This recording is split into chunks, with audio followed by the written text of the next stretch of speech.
The FBI is the most sophisticated law enforcement agency in the world, pursuing the most dangerous criminals. In California, when a young girl vanishes, We see Sandra Cantu skipping across the trailer park, going toward her house, and something catches her attention. the Bureau mobilizes. You had sexual deviants living in the trailer park. You just had other weirdos living in the trailer park. What are the odds of Sandra still being alive? FBI. Criminal Pursuit.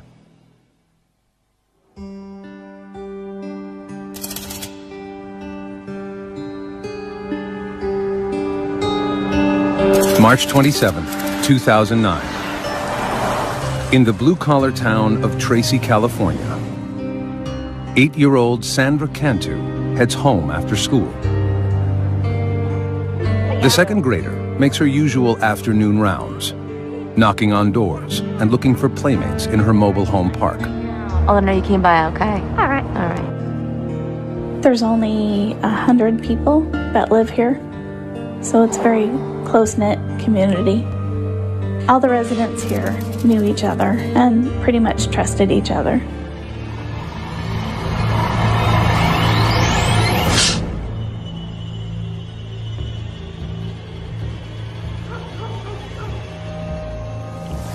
Hours pass, and Sandra doesn't come home for supper. Her mother, Maria, worries.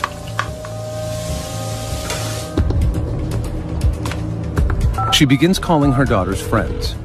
Hi, Kathleen, this is Maria. Have you seen Sandra? No one has seen Sandra for hours. Okay. Maria always told the kids not to go outside the trailer park, and the kids never did. So when she went looking for her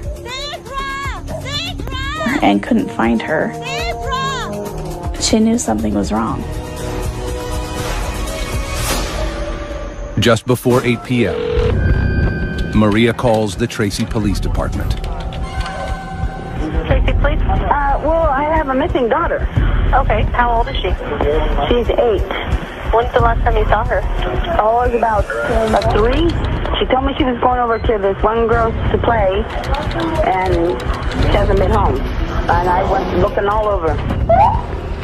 There's a 72% chance of finding a missing child in the first several hours. After that, every hour that passes, it drops off. It's a statistic Tracy's new police chief, Janet Thiessen, can't stop thinking about.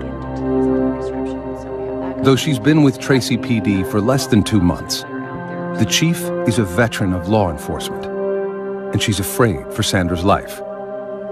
Statistics tell us if a child has actually been abducted, whether it's a known person or unknown, the likelihood that that child will be murdered is most often going to happen within those first 3 hours. The police get a detailed description of Sandra and what she was wearing. They learn that Sandra lives with her mother, grandparents, and 3 older siblings. Everyone was home that afternoon, but no one saw Sandra playing outside. There was just one witness, a surveillance camera Sandra's grandfather had installed outside the family home to prevent vandalism. The lens captured Sandra's movements at 4 p.m., right before she vanished.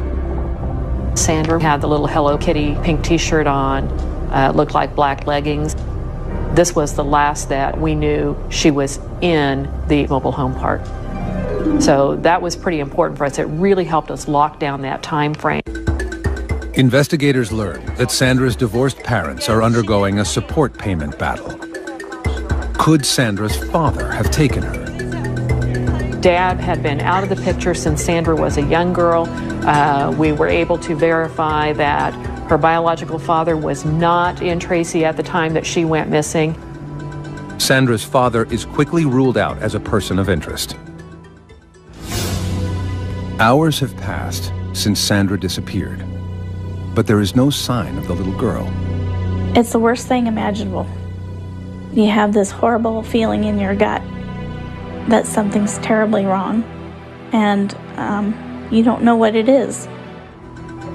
Maybe she's lost, facing some hypothermia. We may have a child who's dehydrated, who's very hungry. If she hadn't found shelter somewhere and wasn't someplace safe, then this was not a good situation for her. A mother of two, Chief Thiessen empathizes with the family's growing anxiety. It's just heart-wrenching, and we have a job to do. We have to move forward through it. But I think there's that human side of all of us that we think in the back of our mind, is this going to be that time where it's bad?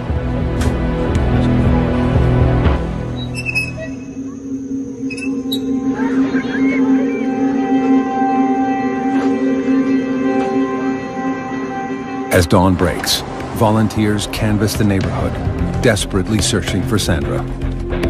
We had a helicopter unit out. We were using a flare unit to check for heat sensors in the area that we were flying over. We also were going door to door, asking people in the area, checking with some of the businesses, had they seen this little girl? We were coming up with nothing. Sandra, it just seemed, had literally disappeared. With no known suspect or vehicle description, Tracy police are stumped. They issue an urgent bulletin on a missing child, which alerts the FBI's Child Abduction Rapid Deployment Unit, or CARD. Comprised of the world's leading experts on child abduction, the CARD unit can mobilize anywhere in the country within 4 hours. Team leader, Special Agent Joseph Brine, and his colleagues rush to Tracy as soon as they get the alert. When we first responded to the Tracy Police Department, one of the first things they asked is, what are the odds of Sandra still being alive? Statistically speaking, 97% of the children who are abducted at this point in time have been murdered. But it's our job to focus both the FBI and the Tracy Police Department on that 3%, because there's a chance that she is alive. For the first time in his 15-year career, Special Agent Brine gets a first-hand look at what is at stake in the video of Sandra's last known moments. To see Sandra was something, as an FBI agent, you don't see on a regular basis. And it was just something that had an emotional impact. The case hits close to home for Special Agent Todd Davis. I had 3 little girls that I raised, and so it's very emotional, particularly when you're trying to find a child. You get very focused on that, and you forget to eat. You don't sleep when you go home. You can't get that out of your head. The FBI's first priority is questioning all the residents inside the neighborhood. They quickly realize that Sandra's popularity makes everyone a suspect. So, how was your day? Good. She talked with everybody. She always asked if she can help with the yard or help cooking. She liked to cook. Sandra was very friendly. She had a way to just capture your heart, and she had a beautiful smile. She was always smiling. Like most of the children here, Sandra was allowed to roam free, and everyone opened their doors to the little brunette with a quick smile. The kids just would go out and play all together, and it's a small place, so we just knew that she'd be safe. Every little detail sometimes will reveal some kind of pattern, some kind of activity that may lead to a significant turn in the case. Sandra was in just about every trailer, and she knew just about everybody. So it made our job a little bit more difficult because every trailer was now in play for us to investigate. Roadblocks are put in place around the area, and all vehicles searched. Investigators have no solid leads until they get a tip from a concerned neighbor, the mother of Sandra's best friend. The neighbor sends a text message to Sandra's mother that a large suitcase was stolen from her driveway around the same time Sandra went missing. It could be an unrelated incident, but investigators are concerned. The neighborhood borders the 205 freeway, which connects the Bay Area to the town of Tracy. It would have been very easy for someone to come into this area, drive a couple blocks, see this little girl, and pick her up. If in fact it was a stranger abduction in that type of a scenario, would we ever be able to get any information? The FBI speculates about who Sandra's abductor might be. Our behavioral analyst unit told us that we should be looking at predominantly male individuals who knew Sandra, who resided in the trailer park. So we started to look at individuals who had contact with Sandra over the past couple of years, adult males in particular. But at this point, their profile is hypothetical and only based on statistics. In this case, we don't have a crime scene, and without a crime scene, there really is insufficient information that we can use to form a profile about what might have happened. There's one other thing the FBI profilers know is likely: that Sandra's abductor knows her well and is someone close to home. For the most part, we remain fixated on the idea that an offender is going to be familiar with the victim or the victim's neighborhood in some way. Tracy Police Detective Tim Bauer is on the investigative team.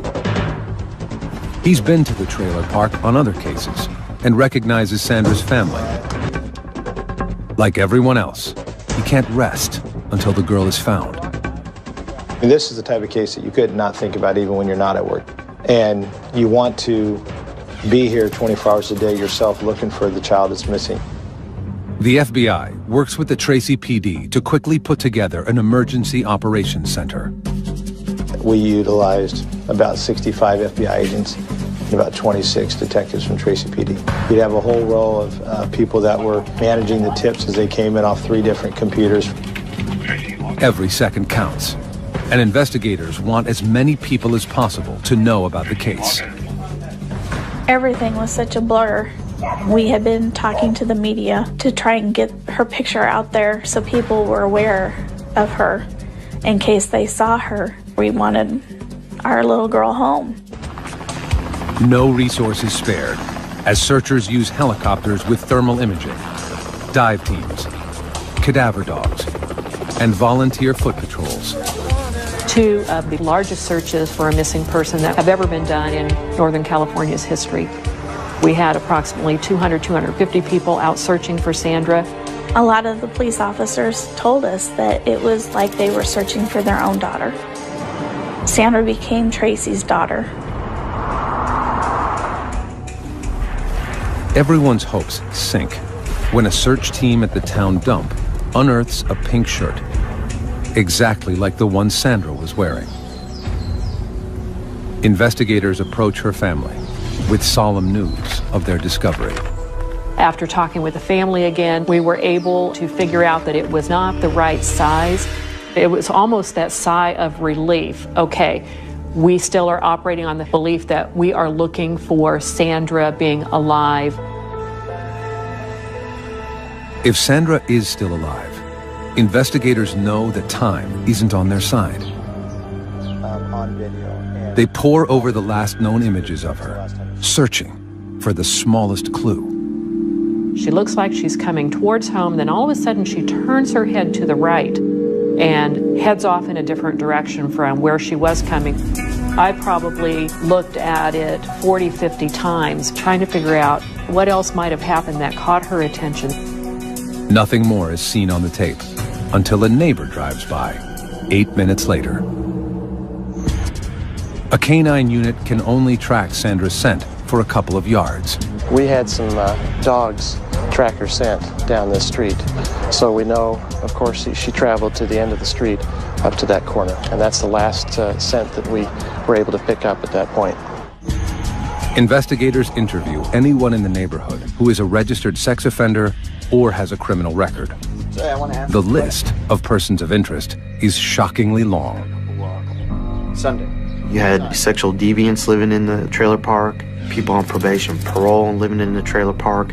You just had other weirdos living in the trailer park. In this particular situation, we try to emphasize that even though you are looking at registered sex offenders, that statistically speaking, only about 2% are going to be registered sex offenders. Doesn't mean they're not preferential sex offenders. It just means that we haven't caught them the first time and they don't have an arrest record. One person the police want to talk to is a man who 2 years earlier had approached Sandra at the neighborhood pool. This gentleman had brushed Sandra's hair off of her face and kissed her on the lips in the pool. Made us worry. The man admits to the kiss, telling investigators it was harmless affection He has no prior criminal record, but makes a disturbing confession. He told us that he had sexual fantasies about young girls, that his fantasies focused on girls between the ages of 9 and 10. And so that placed him high on our list. But the man isn't the only suspicious person in the park. On the afternoon Sandra went missing, the park manager confronted an unfamiliar ice cream truck driver who was talking to children near Sandra's home. Oh, hey, what do we have here? Can I have a chocolate bar? Sure can. They had a ice cream man that usually does not go to that particular area. Aren't you just a little kid? Was suspicious to some of the people in the neighborhood. And what did we tell you about being in the park? And that was another lead that we had to trace down. Did Sandra's trusting nature catch her in the net of a predator? Sandra was a very friendly girl, but we thought these individuals might have taken advantage of her friendly personality, to use to their benefit. As night falls, there are no solid leads. The town of Tracy gathers for a candlelight vigil. The community showed so much love and support. They left stuffed animals, hundreds and hundreds of stuffed animals they left as a memorial to her. And it was cold. It was so cold. And we just knew that she didn't have any jacket on because it was warmer during the day, but it was so cold at night, and we were just so worried about her. Investigators are there too, lending support and looking for suspects. The peaceful ceremony is shattered when a woman frantically approaches FBI agents. She's screaming, "I found something, I found something." It says Cantu. So myself and a couple other agents and one of the police officers, we follow after her. She's still hysterical, she's still yelling, she's still screaming. We get over to where the mailboxes are in the complex, and she just plops down. She points, "It's over there." Investigators are stunned when they read its dire message. Cantu is in stolen luggage in water at Bichetti and Whitehall. Signed witness. After 2 days of searching, there is no trace of 8-year-old Sandra Cantu. All the FBI and Tracy, California police have is a growing list of persons of interest. There were several individuals in the trailer park that jumped out at us that needed a little extra attention. These were individuals that had either been involved in drugs, crimes against children. Then, a startling lead lands in the lap of investigators. A neighbor walking to a candlelight vigil for Sandra finds something suspicious in the park. I was just walking by and I saw it here on the grass and Investigators gather the note, which has a chilling message. The note said, "Cantu is in stolen luggage in water at Bichetti and Whitehall, signed witness." San Joaquin County Deputy District Attorney Thomas Testa is suspicious. And what's so interesting about this note is it almost looks like there are deliberate misspellings. I mean, a very simple word, "on," is misspelled, and an FBI expert looked at it and gave an opinion that it looked like someone was camouflaging the writing, hiding their true writing. Is the note true? Or is someone trying to throw the police off track? Investigators can't take that chance. At daybreak, agents immediately order a search of the ponds near the address, 2.5 miles from the trailer park. The intersection borders a river and a dairy farm, and there are several settlement ponds for cattle manure runoff. Investigators aren't sure where to look. In the settling ponds, it makes it extremely difficult to search because of the sewage that had flowed into those settling ponds from the dairy. It makes it impossible for divers to locate anything. Investigators have no idea whether Sandra's body is in the pond. They have a lot of questions and turn to the note's messenger for help. 28-year-old Melissa Huckabee is the same neighbor who reported a suitcase stolen from her driveway the day Sandra went missing. When the agents interviewed Melissa at her trailer, she told them she was especially alarmed when she saw the note referencing that the child had been placed in the suitcase because she said her suitcase was large enough to fit a child in. A friend of the family, Melissa is a single mother raising a 5-year-old in the home of her aging grandparents. Her daughter is Sandra's best friend. Her daughter played with Sandra, and her family was church-going people. Her grandfather was the pastor at the church around the corner. And she was a school teacher there. So as a family, we felt safe having her there. But the agents are suspicious about Melissa's involvement and dig further. Why she was not statistically, the person that we profile for this type of investigation, the fact that she had injected herself into this investigation, the fact that her story was not very credible was a concern for us. Melissa has a partial alibi. At the time Sandra disappeared, Melissa was alone at her grandfather's church decorating her Sunday school room. Phone records prove she placed a call from the church to the trailer park manager around the time Sandra went missing.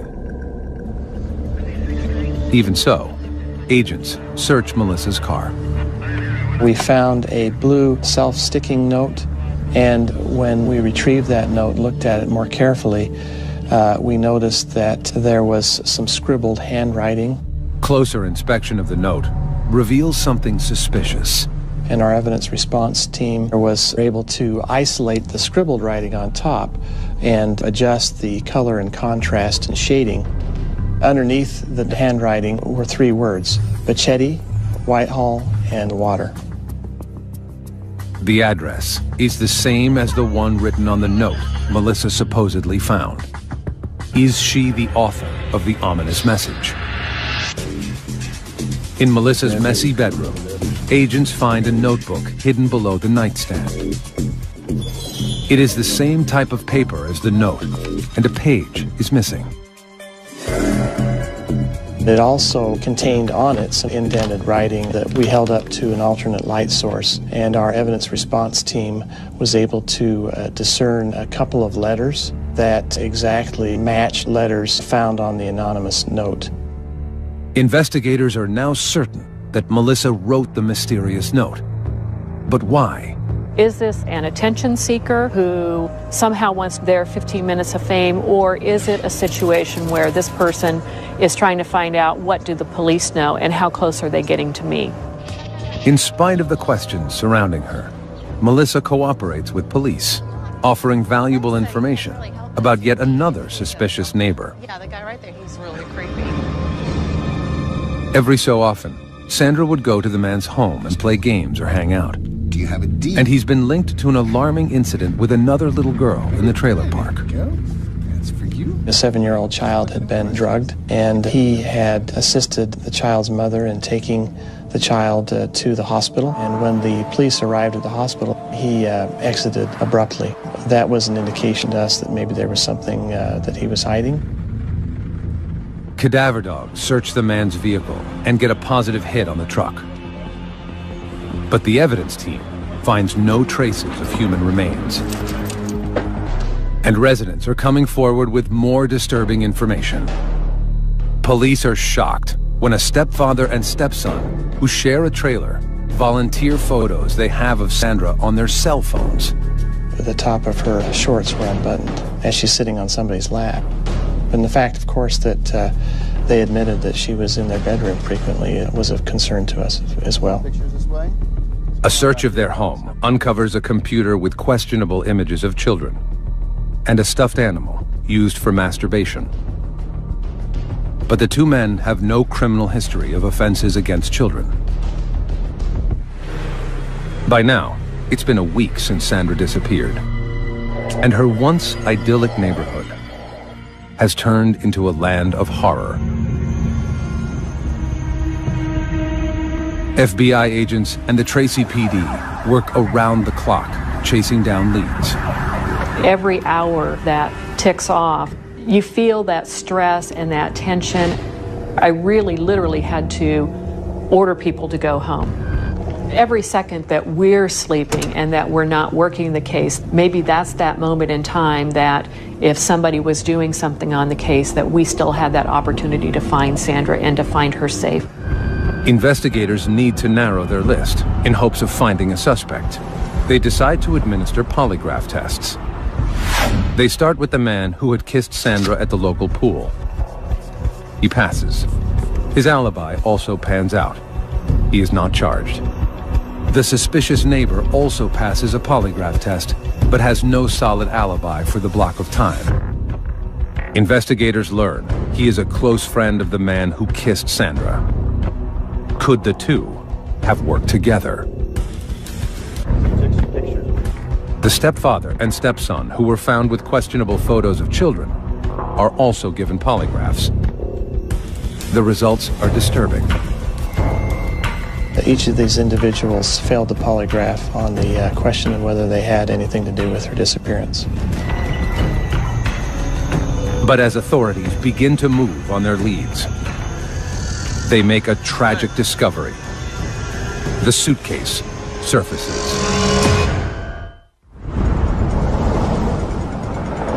It's been 11 days since 8-year-old Sandra Cantu vanished from her trailer park in Tracy, California. 2.5 miles away, workers at a dairy see a suitcase floating in the water.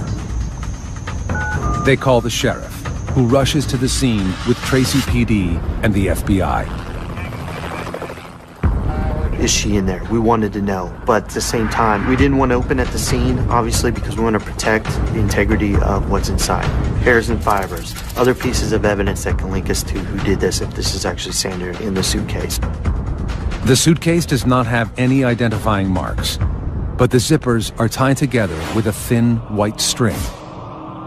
Standing knee-deep in sewage, the evidence team lifts the suitcase and places it in a body bag. Immediately, the one thing you noticed was the weight of the suitcase. There was definitely something inside the suitcase. As we start to carry the body bag out, all of a sudden you could smell the smell of death. Investigators deliver the bag to the San Joaquin County Medical Examiner. He carefully cuts the white cord on the zipper and opens the case. Inside is a young girl, curled into the fetal position.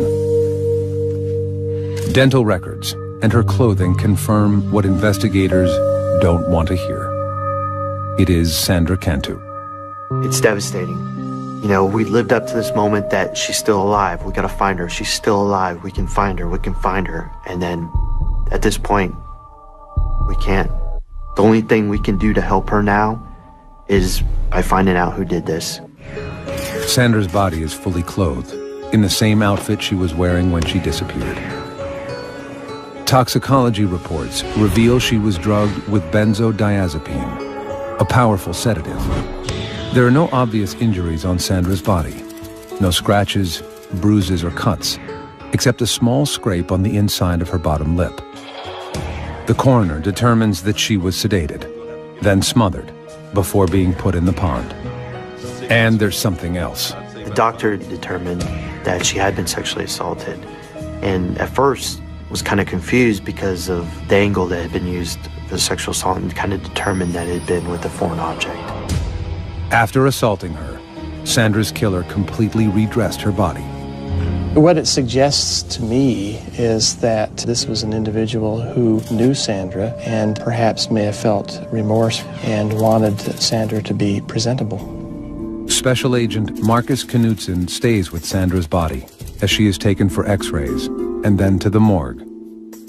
Knudsen, himself a father of a young girl, can't bear to leave Sandra alone in the dark again. It hurts because this is a young girl. She had everything going for her. You know, why? Why take the life of a young girl? The case is now officially a murder investigation. But before authorities can begin, Chief Thiessen has the painful task of informing Sandra's family. It's so hard when you see something that's happened to a young child There's no easy way to tell somebody that your child is dead. It's news Sandra's family is not prepared to hear. When they came to tell us that they found Sandra, the most primal screams that you can imagine, and wailing and disbelief, and just not wanting it to be true. To me, she was a beautiful baby.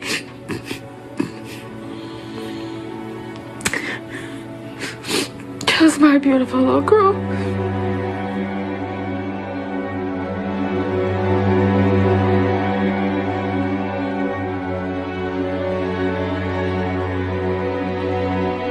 Once I had delivered the messages, I needed to have a few moments just by myself. This was just so highly charged. I had to take a few minutes, and I'm sure that there were a few tears that escaped. And then it's back to take that deep breath and back to the job at hand.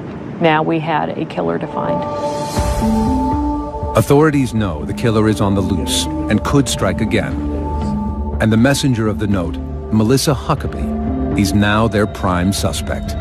Now that we found the body described in the note, and the type of suitcase matched the suitcase that had been supposedly stolen from Melissa's trailer on that day, that certainly pointed in her direction. Investigators want to polygraph Melissa, but they can't. Melissa is in the hospital after attempting suicide by swallowing razor blades. Agents don't know what to make of her erratic behavior, but they do know that something is up. The signs of swallowing the razor blades, the note, I don't know if it was guilt or just wanting to get attention, but she wanted someone to come talk to her about Sandra Cantu by all of her acts that she did. Investigators begin gathering evidence against Melissa Huckabee. They question her family and learn that Melissa has a dark side. 3 months earlier, she pled no contest to petty theft charges for stealing from a department store. 2 years before that, in her prior home in La Palma, California, there were 2 mysterious arson fires. Though Melissa was a person of interest, charges had not been filed. Melissa was mentally unstable and medicating herself for relief. She was bipolar, depressive, had high anxiety. She was dependent on drugs to deal with her emotional situations, frequently overdosed on those drugs. Only 3 months before Sandra vanished, a parent in the trailer park accused Huckabee of taking her child to a local park without permission. When Melissa brought her home, Hey, sweetie, I have some special juice for you. the girl acted strange. Drink it up. Her speech was slurred. Don't worry about the smell. It's really She was unable to control her muscles, kept falling down, and was drowsy. The girl's mother and her boyfriend rushed the child to the hospital. Tests revealed benzodiazepine in her bloodstream. Melissa denied harming the girl, and charges were not filed at that time. Agents hope that this time, Melissa won't be so lucky. They get a break when a local Marine is able to place Melissa where the body was found. We located a witness who lived on Whitehall Road who was heading to a restaurant to eat that evening with his wife. And he noticed an SUV, a small SUV that was parked facing west on the north side of the road with a car door open. The couple stopped to check it out. Then, Melissa emerged from the ditch. Basically, they saw her coming up from the pond. They engaged her in conversation and were able to provide the exact time this was based on where they had eaten that night for dinner. They described her to a T. They described her vehicle to a T. The timeline fits, but it's only circumstantial evidence. And investigators need irrefutable physical evidence. They get a warrant to search Melissa's grandfather's church.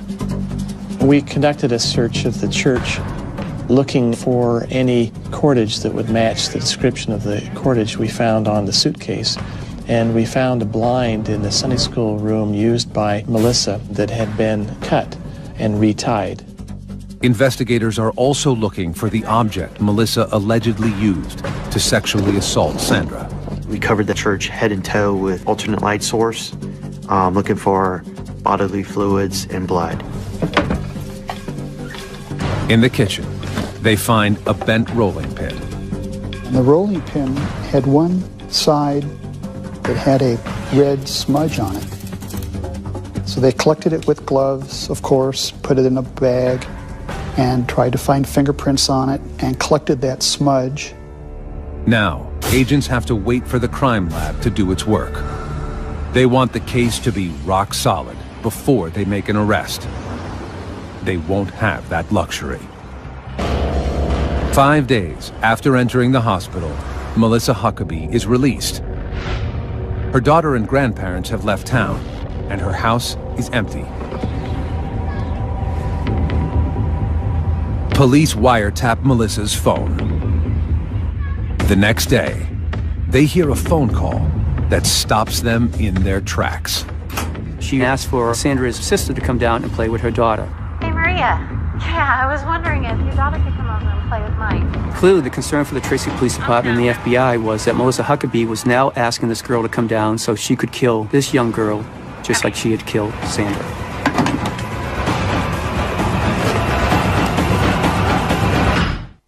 April 10th, 2009. 2 days after she is released from the hospital, murder suspect Melissa Huckabee invites her victim's older sister to her house. She says it's for a playdate, but FBI and Tracy, California police fear she has sinister plans. Here we go again. She's going to try to pull this off again because in her mind at this point she believes she got away with it. Unaware that Melissa is suspected of murdering their daughter, Sandra's family is about to send her sister over to play. My boss says, hey, get over there right now. Drive as fast as you can and get there. And right before you get there, shut your lights down and get in there and then just walk up like everything's cool and knock on the door and make sure we don't got another little kid in there. Detective Bauer races to Melissa's house, fearing the worst. When we get over there, we knock on the door, and when Melissa answered the door, there's a neighbor's daughter in there who our surveillance units thought might be Sandra's older sister, but, you know, fortunately it wasn't.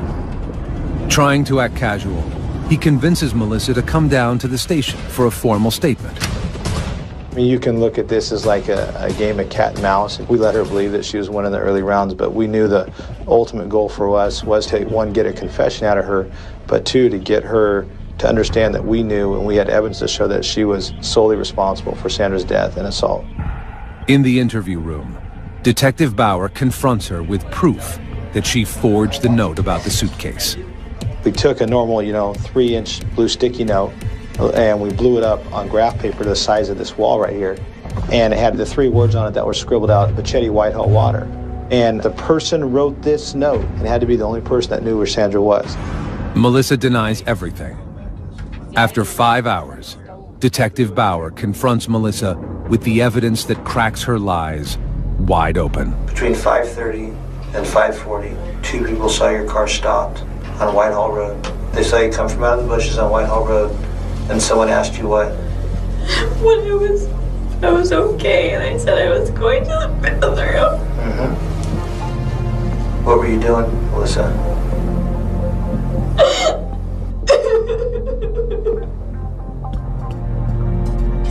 It was an accident.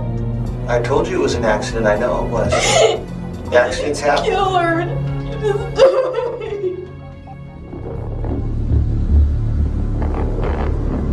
Melissa claims Sandra's death was a horrible accident, a misguided game of hide and seek with Melissa's daughter. Melissa says she became distracted and forgot about Sandra in the suitcase. She drove to her Sunday school room at the church and began working. I went in the church. I was there. And when I came outside, I looked at my suitcase. I went to take it out and it was heavy. And she was in there. And she wasn't breathing or anything. What did she look like? She looked pale. And then I killed her. Huh?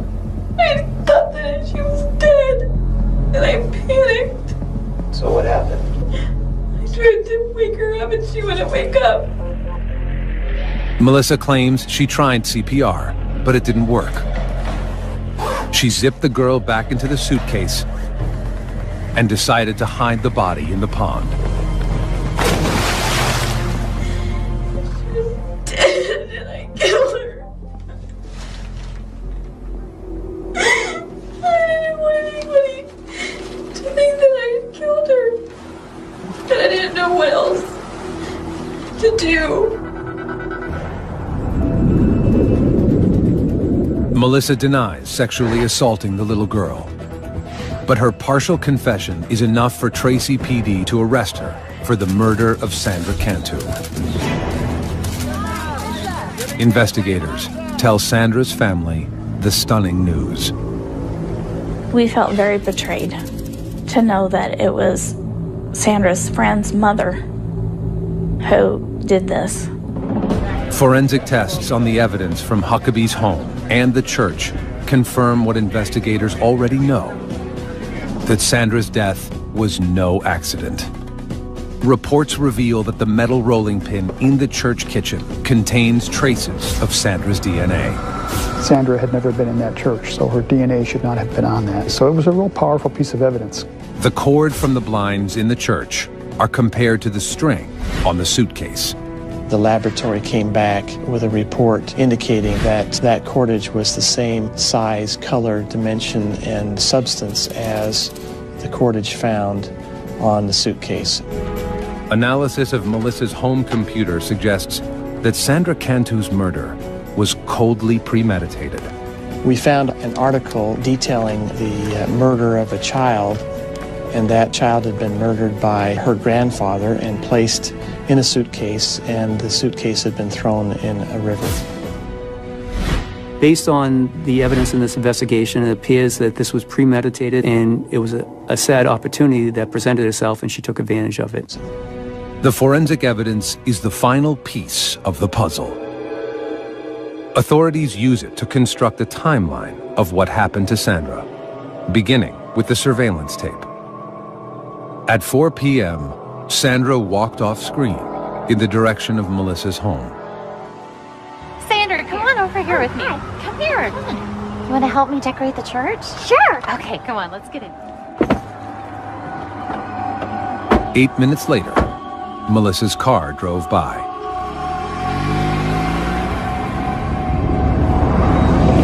After driving Sandra to the church, Melissa gave her a drink laced with benzodiazepine. Almost got it ready. Thanks.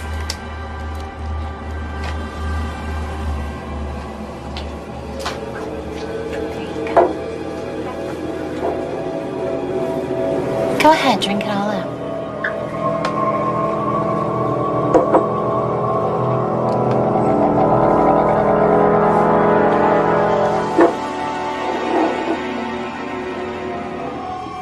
When the girl was unconscious, Melissa made her move.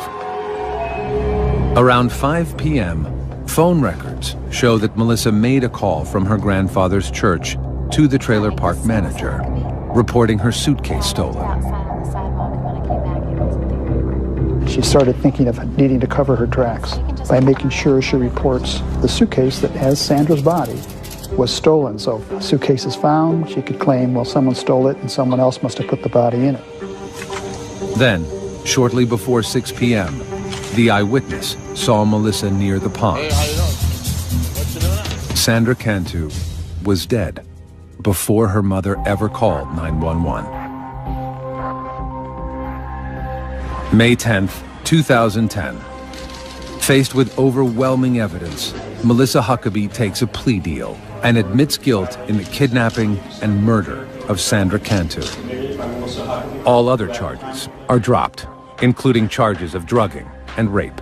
And I think that's a testament to the strength of the case and to the credit of the detectives and the FBI, is that she probably thought there was no way out. She probably would have been given the death penalty had the case gone to trial. Melissa is now serving life in prison without parole. When asked why she killed Sandra, Huckabee has no answer. She never would tell me why she did it. To this day, she still says, I don't know why I did it. She knows why she did this. and she just won't tell anybody. We don't care. I don't care to know, because it's a sick individual that would do something like this to a child. We view Melissa as a monster. Monster. Female child killers are rare, with less than 10% of murders attributed to women. If a female, as an offender, is engaging in some type of sexual assault on a victim, there might be an emotional aspect that comes into play as well. And we could be talking anger or rage or revenge or some other negative emotional state. Authorities speculate Melissa Huckabee may have killed out of jealousy that Sandra was stealing her own daughter's affections away, or out of a need for attention and praise. I still cannot understand why I did what I did. She created the emergency, and she was going to be the one to solve the emergency, and she would be the hero. She would get all this attention. She'd be the star, and she'd be on these TV shows, and Oprah would come and talk to her. So there is that theory that this was just a cry for attention. Sandra Cantu may have walked off camera, but she will never walk out of the hearts of those who caught her killer. It's a tragedy that someone so little, so cute, had her whole life before, would lose her life. She didn't put herself in harm's way. Evil came and sought her out, and that's a clear tragedy. Our team is still going to hurt over the death of Sandra. You know, you take somebody in the community that you think is, you know, a good person or respected, and they turn out to be like Melissa Huckabee. Yeah, it's hard. It's hard because it could be anybody.